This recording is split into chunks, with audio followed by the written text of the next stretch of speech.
Hello and welcome to the latest instalment of GBN America with me, Patrick Christie. Now, after Donald Trump was announced as the winner of the presidential election, the left was sent into a proverbial meltdown, or quite a literal one actually, on social media and throughout the legacy media in general. Well, how could this have happened? How could a man who Democrats tried so hard to frame as a fascist, who admires the likes of Hitler, be elected once again to the highest office in the free world? Well, the answer, simply put, as political analyst James Carville once said, it's the economy, stupid. Well, it's a bit more than that, actually. Americans voted based on how their wallets felt. They voted based on how they felt about America being inundated by illegal immigration. And the issues that impact their lives became more and more important, clearly, than identity politics, character slurs, etc. So I was hoping to introduce now Daniel Fanning, who is a political strategist and former policy and communications director, who is described here as a centrist slash moderate Dem. So I'm quite keen to get your take on this, Daniel. Thank you very much for joining us. So why do you think Trump won so big? Hi, Patrick. I think you just nailed it. I mean, using James Carville's quote makes a lot of sense. It's the economy is stupid. It's when we were talking to voters on both sides of the aisle, it kept coming back to the inflation and how much groceries and gas and all these other things cost more than they did years before. And I just don't think the Democrats ever really got a good message around that issue. And while all the other stuff matters and a lot of the issues you just laid out were, whether they're identity politics or you name it, all the other issues that were talked about, in some ways focused on, while they're important, and I don't mean to diminish them, ultimately came down to people like us want to make sure we can afford to send our kids to school and buy groceries and put gas in the car. And I just don't think the Democrats did a good enough job messaging that. And I think that's ultimately what cost them the election. Do you think this is an end now to things like gender identity, tampons in male toilets and all of that stuff? I don't think it's an end to it, but I hope it's a realignment of priorities, if you will. I mean, again, I think some of those issues are important. There's a lot of talk about reproduction rights. A lot of people find that really important. I understand that, and that I'm certainly not suggesting people not talk about that. But at the end of the day, when you're talking about some of the rural voters in states I'm very familiar with, like Wisconsin, Minnesota, Pennsylvania, Michigan, while those issues matter to a lot of people, ultimately it came down to money in pocketbooks and how can we afford groceries, how can we afford gas. And that's a message that just didn't seem to resonate with whatever the Democrats were talking about. It just didn't quite hit home. And legit or not, the Trump campaign was able to adjust those issues more so, make promises he may or may not be able to keep, but nevertheless they seem to own that issue more, and you got to give them credit for that, because people still believe, and every poll I saw indicated that more people on both sides of the aisle and centrists felt that Trump was better for the economy, and that's something that Democrats are going to have to get control of if they want to compete going forward. Yeah, I mean, there's also a massive issue with illegal immigration. It's an issue that we've got over here as well. Europe as a whole has got it. The West has got it. He's going to have to make good on that, and quick. And right. Presumably, an aspect of that is going to have to be mass deportations. Is he capable of doing that? Can you do that? And that's another one of those issues we heard a lot of talk about, a lot of promises, exactly what you just said, that he's going to have to follow up on that, because there's people who believe that will be the case. I personally don't believe that's going to be the case. I don't think that'd be easy to do. I think there'd be a massive political backlash to that for many reasons, but perhaps most importantly because, A, these are people who are in the community who are largely doing the right thing and working and filling workforce needs, which we have all across this country. Certainly here in Minnesota, there are a lot of workforce needs. So there are a lot of people who want workers in this country and want to find a way to legalize them. So I personally don't see that happening. I could be wrong, but I just feel like it's one of those promises that might not be fulfilled. I know there seems to have been quite a lot of really quite excessive stuff though when it comes to illegal immigration, whether that's finding free housing for them, helping them get on the property ladder with things like 0% mortgages, whether that's benefits in general, and that there's the scale of it as well. I mean, I spoke to a lady from Aurora, Colorado, who was talking about those Venezuelan gangs, and she's got a lot of actual personal lived experience when it comes to that. So there's a crime issue that's wrapped up in it as well. Trump is going to have to get to grips on that. Surely there wouldn't be too much pushback on deporting those people.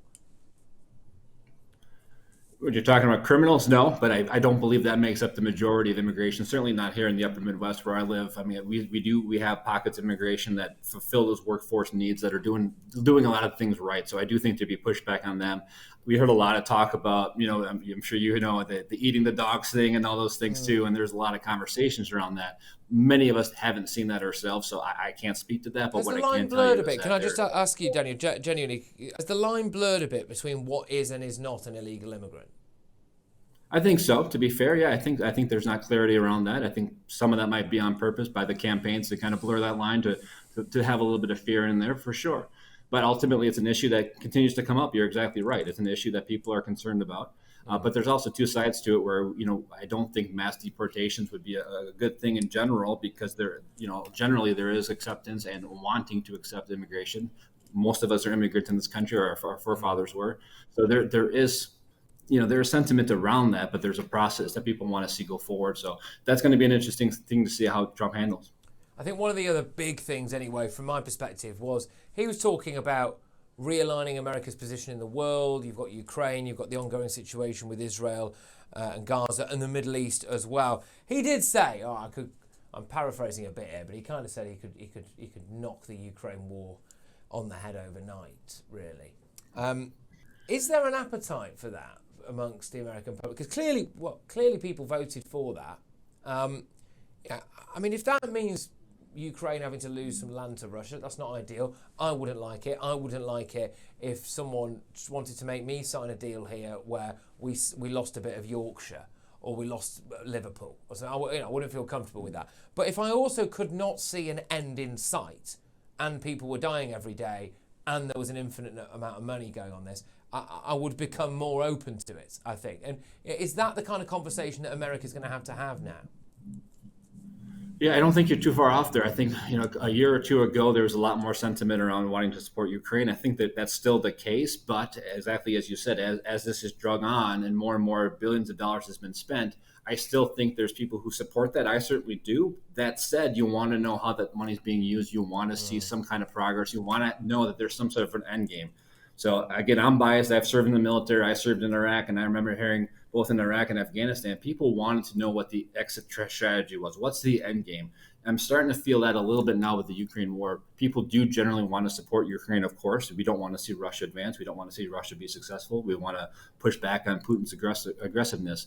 But at the same time, if it's going to be spending billions and billions of American dollars, we just want to know the game plan. We want to know there is a plan, how this is going to end, and how can we get there quickly. I think that's more and more how the conversation's moving. Yeah, I mean, I think he's pretty much full square behind Israel as well, isn't he? So I think we kind of have an idea really about how that would pan out. So I don't think we need to dwell on that too much. But when it comes to, there's quite a few other bits and bobs to go here. I wonder whether or not he is better prepared / more powerful than when he first came to office, because he doesn't have to worry about being re-elected now.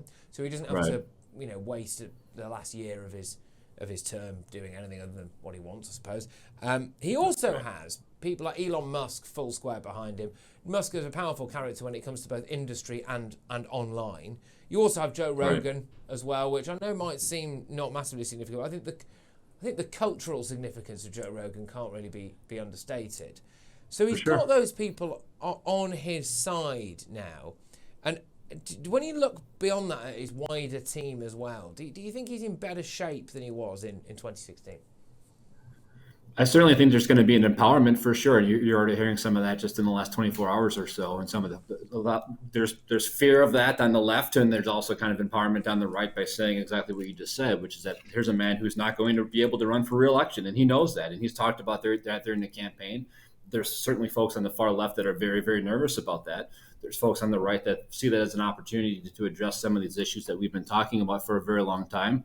And I might not agree with them, but I think that there is a recognition that this was a bigger victory than most of us expected it would be. And in many ways, it is called a mandate. And I think that that's a fair thing to call it right now. So, I mean, agree or disagree with him, I definitely think he's going to be more empowered for sure. That's the final point that I want to get from you is about, you sound as though you've pretty well accepted the result, really. You don't agree with it. You don't have to agree with it. But it sounds as though you've looked at this as an expression of democracy that happens every 4 years.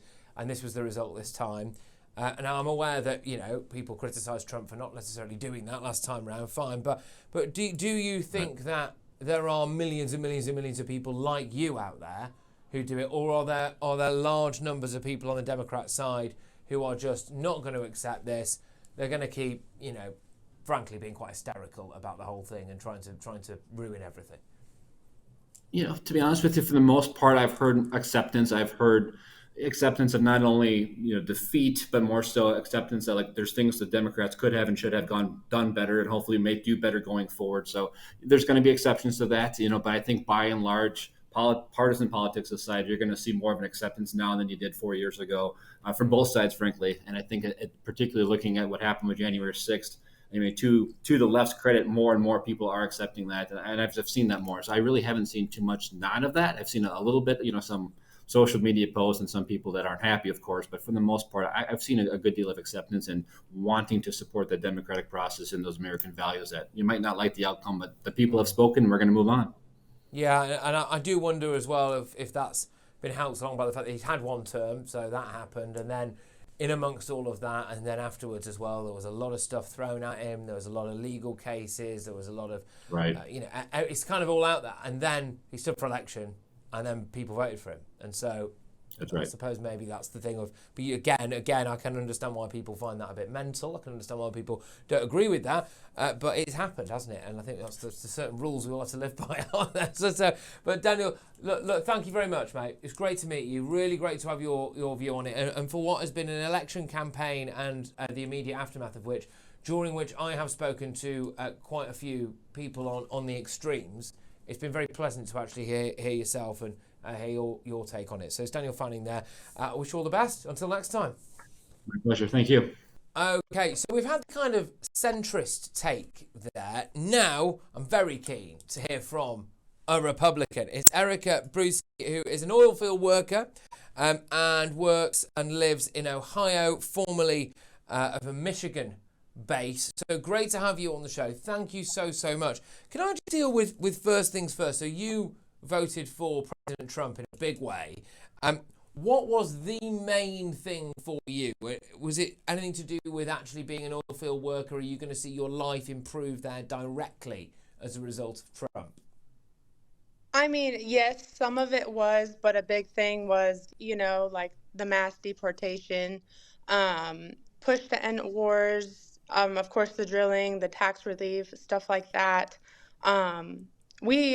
We have so many illegals in this country, and paying for them to be here that they're not even supposed to be. I'm fine with people coming here, but just come here legally. Just like if we have to go somewhere, we have to follow the rules to go to that place, which I'm totally fine with them coming here, but just do it legally. That's all that I really care for. I think we need to build that wall. We really do.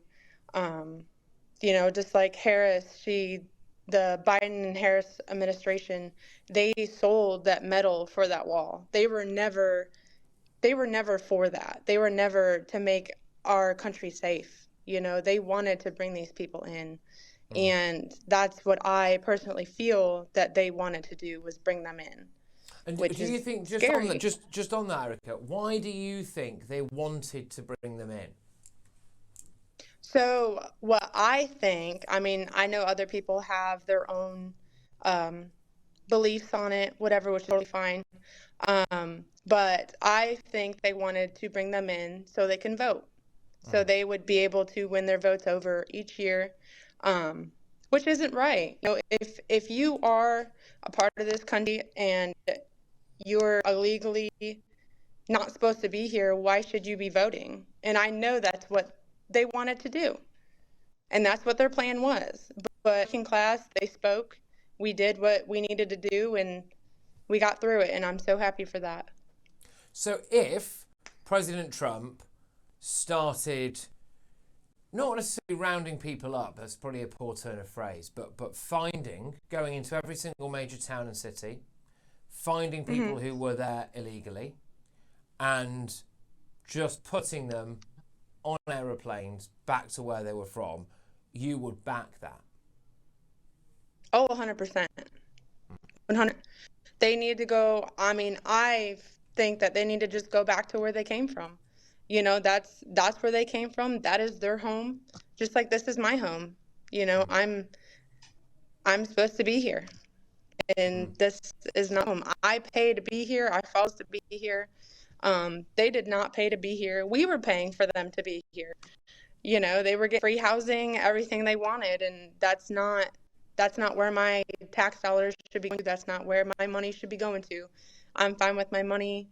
I want my money to go to military, stuff like that, veterans, people that need it here in America, illegals. Well, America first, right? That's what that is. You Yeah. know, it does what it says on the tin, and I think that's probably quite a good way to go about things. It's always absolutely baffled me that leaders of any country would want to put other people before their own citizens, really, and quite often as well compromising Yes. their own safety. Is crime, and specifically illegal migrant crime, a big issue for you? Yes, I know. I mean, I know we have crime. You know, that's everywhere. You know, there's going to be crime no matter what. Going to be those people, but I believe, yes, I have seen crime go up. I know Springfield, Ohio. I don't live no more than 20, 25 minutes from there, and they are there. You know, people say they are not. They are there. I see it. You know, that has gone up. I know it has. I've seen it. So it's sad, and I'm ready for them to go back so we can start to make it just a little more safe here. Yeah, and again, look, there are lots of similarities between our two great countries, and I do really hope that now that we've got President Trump where you are, that that special relationship can improve. Although unfortunately, it's coincided with our government, who seem to be less in favour of Trump. You know, it's the way the world goes, I'm afraid. But, Right. but you're being asked to disbelieve things that you can see with your own eyes, and like crime going up, like the amount of people moving in, like where they're living, like how they're living, like what you see in your pay packet at the end of every week or at the end of every month. And this is a common theme where we're being asked to ignore all of those things, and we're being told that we're a little bit crazy for actually noticing them. But let me just move on to something you mentioned about the military. So Trump has come in and said he could end the Ukraine-Russia war basically overnight. There is also an ongoing issue when it comes to Israel and the Middle East. What do you want to happen with Ukraine? I mean, I know he can end everything, and I believe that's why those places did not want Trump to get in, because they weren't scared of Harris. You know, she was not physically strong, she was not mentally strong. She couldn't go for and say her word. She couldn't talk as it was. Trump he isn't scared of anybody. He's willing to do what needs to be done. He's strong mentally. He's able to comprehend and talk everything that he needs to get through. You know, I mean, even the last 4 years or the 4 years he was in, we were at peace. You know, he went and seen everyone and spoke to everybody, and I'm ready for peace. I really am. I really hope these next 4 years are good for us. Yeah, and fingers crossed that can happen, because then it's good for the world as well, and that's an important thing. I've got here on your list of issues that you disagree with Kamala Harris on. So we've spoken about the reasons why maybe you voted for Trump. I'd like to talk a bit about the reasons why you didn't vote for Harris. So look, we've spoken about the border. Fine, we get that, illegal immigration. You've got here things about home ownership and money for businesses, I believe. Could you just expand on that a little bit for me, please? Yeah, so she was wanting to do the 25,000 for first-time home buyers, and then there was 50,000 for businesses, and which sounds great. People think free money. No money is ever free. And if you think money is free, it's coming from somewhere, and more than likely we as people are paying for it. And that causes everything to rise. Everything is already high. Everything is already very expensive. People are struggling, to just get by. How And much worse off, sorry to interrupt you, but how much worse yeah. off are you in relative terms than you were under Trump? So food more expensive, gas more expensive. What is that? Oh, yes, everything is outrageous. You walk out of the store with 3 bags and you're at $100. I no longer grab the big cart at the store. I buy the little cart because I know that that's all we can afford. That's all we can get at the time that I'm in there. There's no filling a big cart anymore because you're going to spend your whole paycheck. Right. And fuel is outrageous. Back when we were working, fuel was cheap, and there was so much more work. Even on first day of office of Biden-Harris admission, they killed 11,000 jobs, union jobs, shutting down the Keystone Pipeline for oil and gas. So, which started the raise of it all.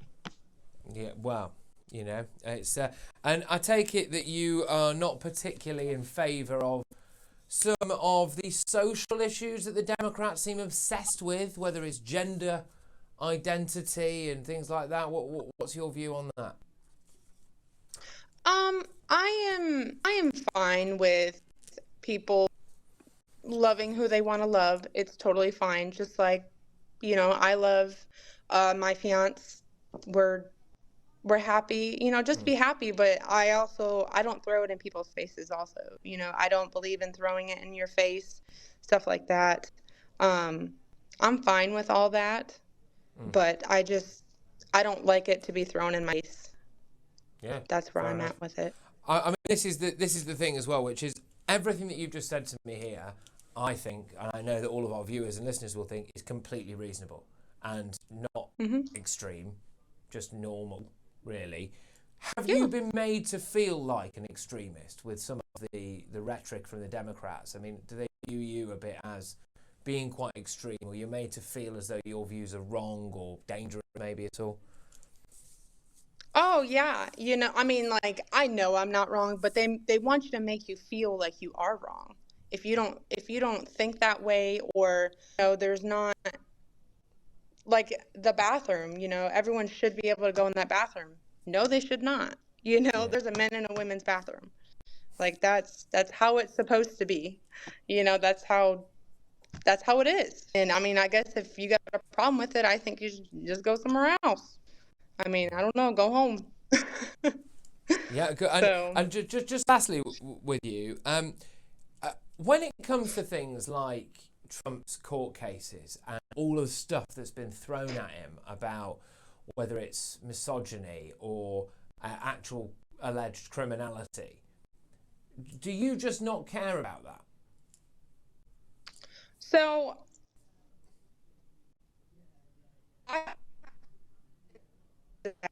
and blows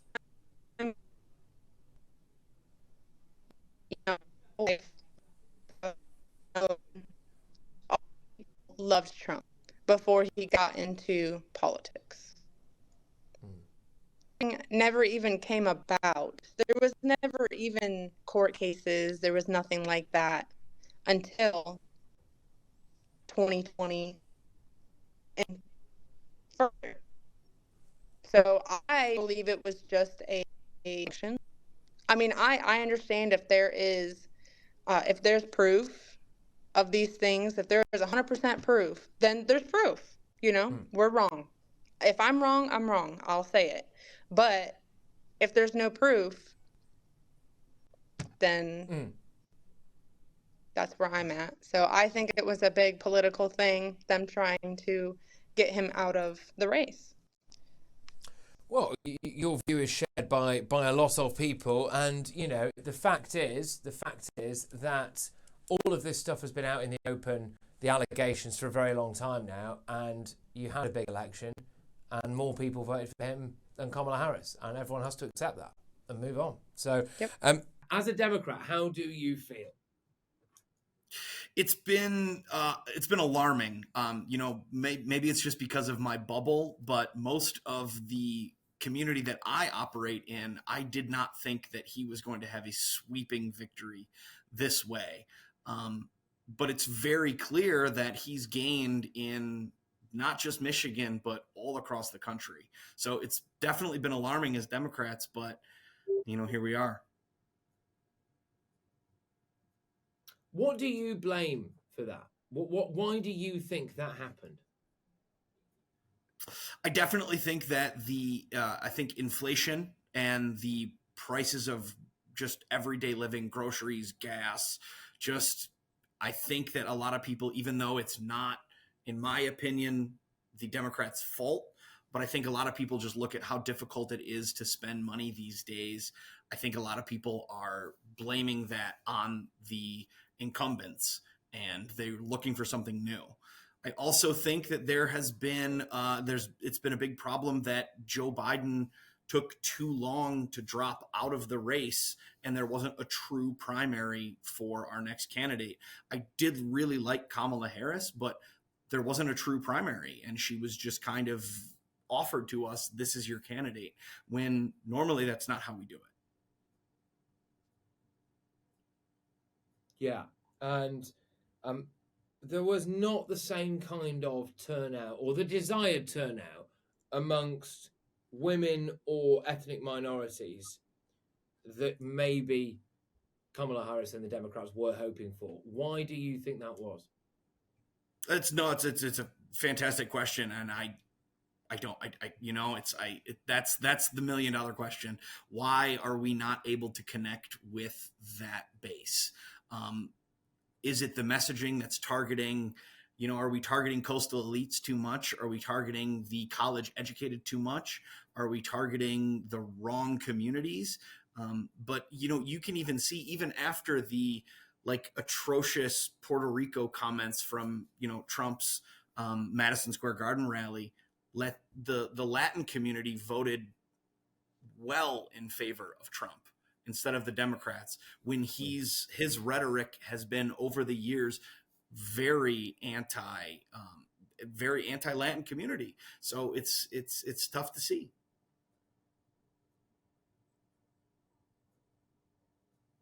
Yeah, this is, as you said, the $1 million question.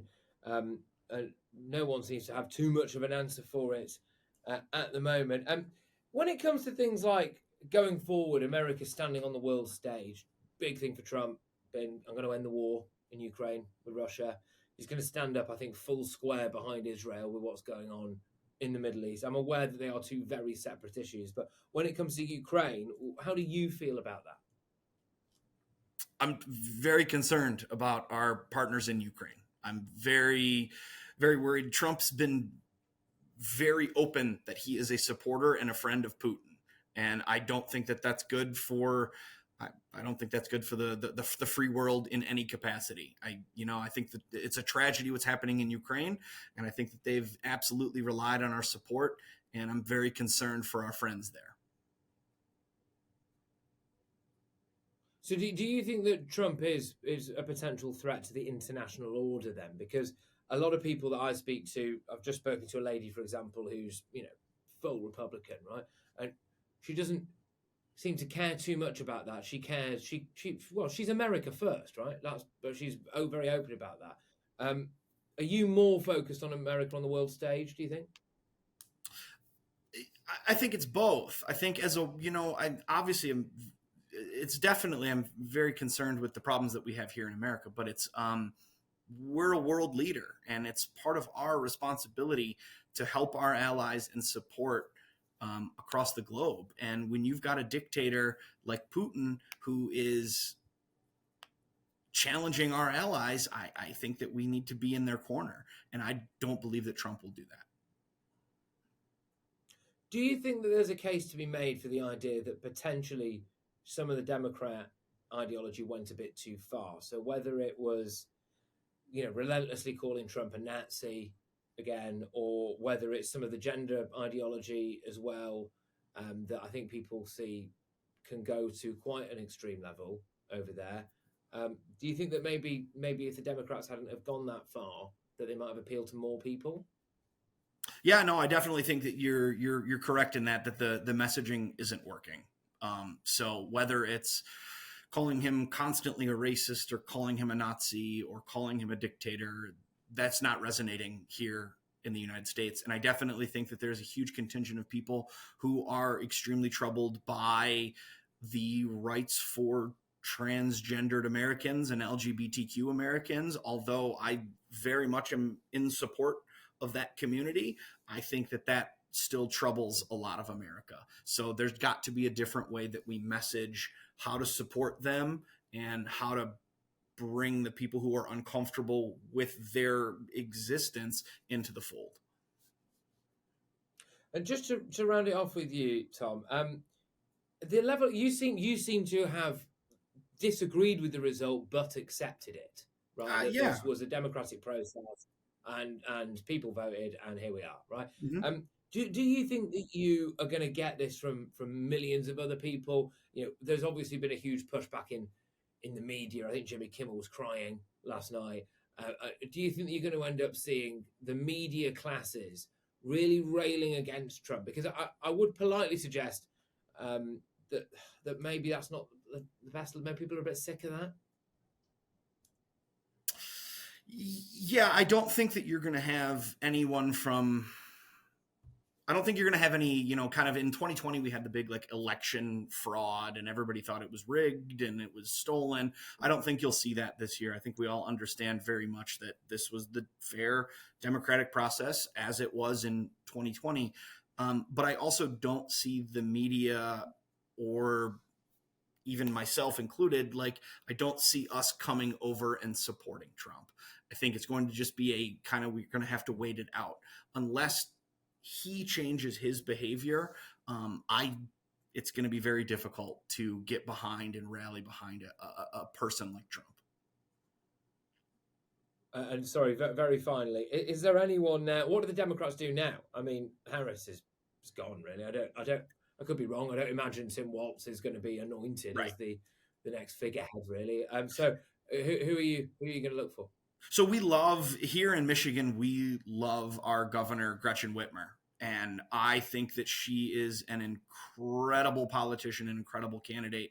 But a little part of me today feels very disheartened that I don't know if a woman can be elected president in the current state of the United States. So my first thought would be Gretchen Whitmer, because I think she's absolutely up to the job. But am I nervous to run her? Yeah. The other one, we have Pete Buttigieg, who is an absolutely fabulous politician, but he's a gay man. Is America ready for that? And that's kind of why I think we're all, really grasping at straws right now, because we do have these amazing qualified individuals, but is America ready to take that step?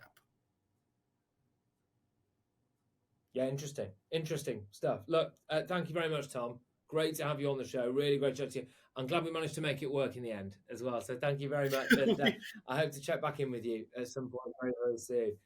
It's just Tom Whitaker, who's a Democrat in Michigan, who's licking his wounds a bit, but we'll have to wait and see how things pan out. All the best, Tom. Take care, mate. Bye-bye. Thank you, my friend. Thank you.